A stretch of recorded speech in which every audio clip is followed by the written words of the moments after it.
बिस्मिल्लाहिर्रहमानिर्रहीम।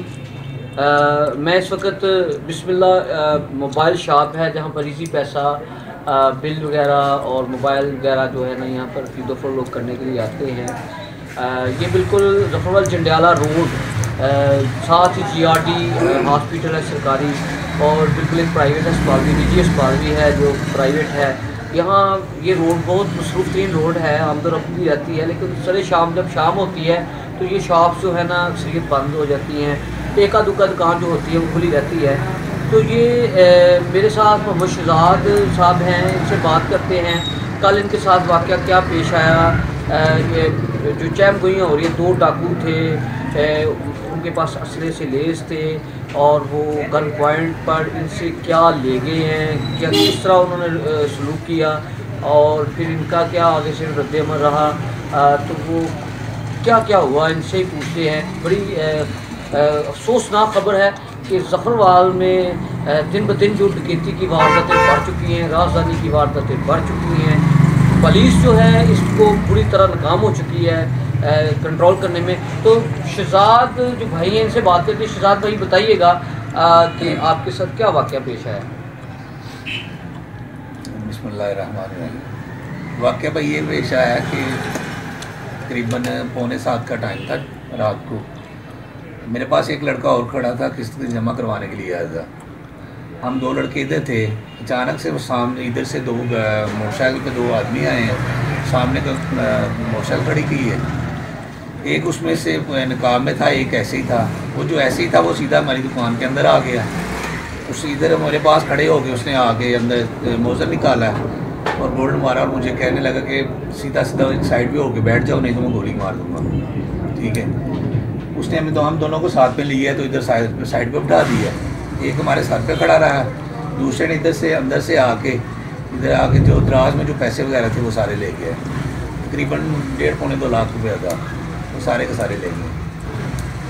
अच्छा, ये बताएं कि यानी कि जो नकदी थी 1.5-2 लाख की थी वो भी ले गए। बड़ी अफसोसनाक खबर है, वो ले गए। ये बताएं कि जब आपको वाक़या पेश होगा वो मुलजमान का कद कितना था, उम्रें कितनी लगती थी आपको लगभग? वो तकरीबन उम्रें 22-23 साल की थी, 25 और 20 के दरमियान की थी ज़्यादातर। तो जब वो चले गए यहाँ से तो फिर आपने फौरी तौर पर क्या किया? जब वो चले गए हैं तो उसकी कुछ देर बाद 15 पे कॉल की है, तो उन्होंने पुलिस वाले भेजे हैं। पुलिस वाले आए हैं, इधर देखा है, बस रिपोर्ट वगैरह लिखवाने के लिए थाने बुलाया। रिपोर्ट लिखी है लेकिन उसके बाद कोई पता नहीं क्या है। अच्छा, ये बताएं कि पुलिस को जब आपने कॉल की 15 पर, तो पुलिस का टाइम कितना था, कितनी देर का था? 5-7 मिनट में आ गए थे। तो ये बताएं कि उसके बाद पुलिस ने आपको क्या कहा है? वो दरख्वास्त भी आपने क्या दे आए हैं, वो सारा रिपोर्ट वगैरह, तो पुलिस क्या कहती है आपको? कंप्यूटर की है, ऑनलाइन की है दरख्वास्त, नहीं है वैसे खुद हाथ से लिखी? वैसे खुद हाथ से लिखी। कंप्यूटर की कोई सील नहीं मिली आपको? नहीं है, वो अभी नहीं।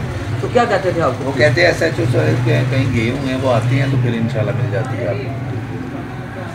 तो आप क्या समझते हैं कि ये आए रोज़ डकैती की वारदातें बढ़ चुकी हैं, आपके साथ भी हुआ है। उसके बाद ZFC है ज़फरवाल में, वहाँ से भी वो 2 डाकू गए हैं, यानी कि 2 घंटे के वक्फे में वहाँ पर भी गए हैं। वहाँ पर भी डकैती की वारदात की है, बड़ी बासानी से वो ले गए, बड़ी जुर्रत के साथ ले गए हैं।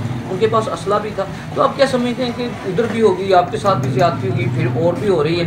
आप क्या समझते हैं कि हमारे मुहाफ़िज़ का क्या रवैया होना चाहिए? क्या कोई भी रवैया नहीं है हमारे मुहाफ़िज़ का। अगर होता तो ये सब ना होता। जिनको दिन दिहाड़े कोई पैसे ऐसे ले जाए तो कारोबार कैसे करना है? अपनी किस जगह पे कारोबार करना है? दुकानों पे करना है, घर बैठ के तो कारोबार नहीं करना। आप मुतमिन है पुलिस की कार्रवाई? नहीं, हम नहीं मुतमिन है सर। जी, जैसा कि आपने जो शहजाद भाई हैं, अपना बिस्मिल्लाह शावल है, उनका कहना यह है कि जो हमारे मुहाफ़िज़ हैं पूरी तरह नाकाम हो चुके हैं। अगर ये हमारे मुहाफ़िज़ अच्छा रोल अदा करें, क्राइम को कंट्रोल करने में जो है ना वो बिल्कुल मदद करें तो मेरा हो सकता है। लेकिन अब हमें समझ नहीं आ रही कि ये कारोबार घर में करें, कहाँ करें। हम पुलिस की कारकर्दगी पर बिल्कुल मुतमिन नहीं। जी सर,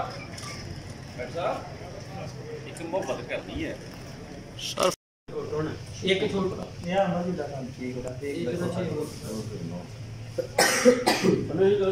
साइड नहीं, बाहर निकल रहा मेरे दे अगे खलोते थे जो मेरा बास दूसरे का कितना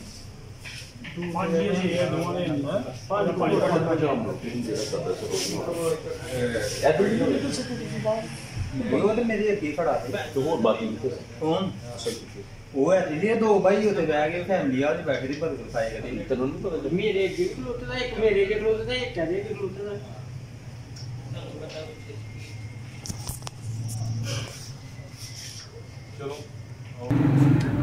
मास्क पाया ਉਹਨੇ ਅੰਦਰ ਆ ਕੇ ਇੱਕ ਮੇਰੇ ਕਾਲੀ ਚਾਦਰ ਬੈਠੀ ਹੋਈ ਤੇ ਇੱਕ ਜਿਹੜਾ ਸੀ ਉਹ ਐਨਜੀ ਸੀ ਉਹਨੇ ਬਸ ਅੰਦਰ ਆ ਕੇ ਤੇ ਮੂੰਹ ਨੂੰ ਮਾਸਕ ਪਾਇਆ ਬਲੈਕ ਕਲਰ ਦਾ कोई काली जनिया ने बड़े आराम नाल आ गए उस तक मेरे को आराम नाल बाद जा के उसे पिस्टल काट के ते पिछले दूसरे दूसरे को भी है दूसरे ने मेरे कोल जा के अंदर वाली साइड पे गए ਰੰਗ ਲੱਗੇ ਦਾ ਪਿਸਟਲ ਨੂੰ ਪੁਰਾਣਾ ਜਿਹਾ ਕੋਈ ਪਿਸਟਲ ਵੀ ਕੋਸੇ तो देख ले मैं आप साथ तो केड़ा तो चम डर रही है ਇੱਕ ਜਿਹੜਾ ਅੰਦਰ ਵਾਲੀ ਸਾਈਡ ਨਹੀਂ ਉਹਦੇ ਕੋਲ ਨਵਾਂ ਵੀ ਪਾਇਆ मैं बंदा नहीं पता यार खब्बे हाथ नाल बच्चियां दे हल्कियां की दो चपेड़ा मार मैं फिर भी मैं बैठा नहीं खड़ा लिया चुंबे में काम नहीं भी किया ठीक किया जे कोई दलेरी हो जे ते तेरे वो